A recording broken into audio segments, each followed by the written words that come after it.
लगाव बहुत बात नइखे, नजरिया चुरावल बहुत बात होला।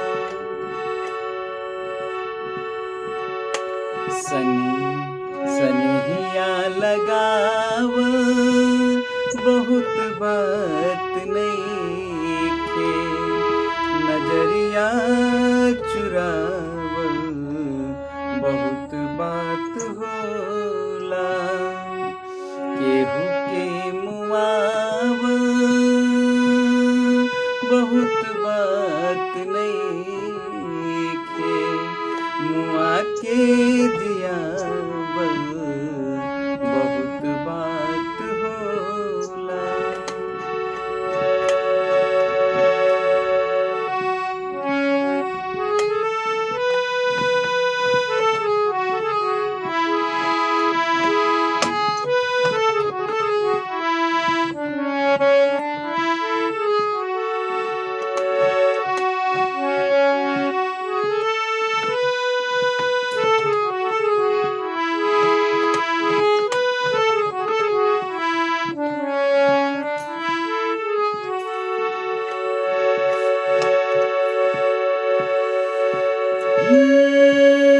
हो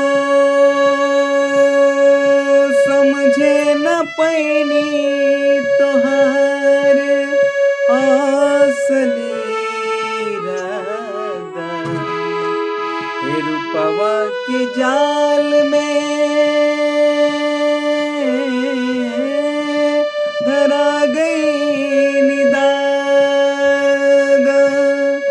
हो समझे न पैनी तोहर असली इरादा,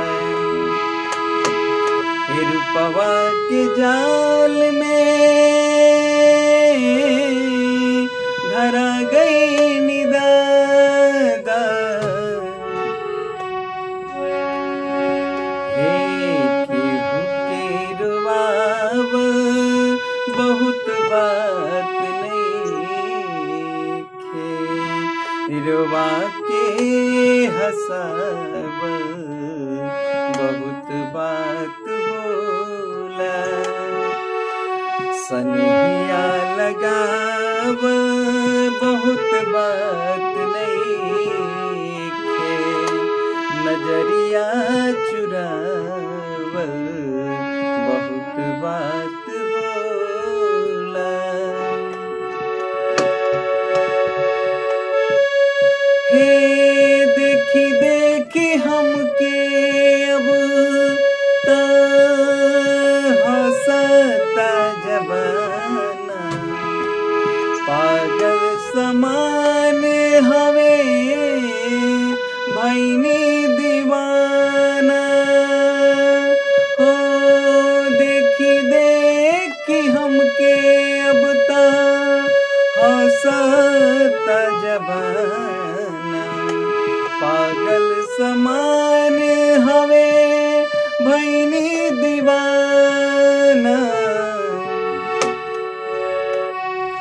असरा धराव बहुत बात नइखे, असरा धराव बहुत बात नइखे, असरा पुराव बहुत बात होला। हे सनिहिया लगाव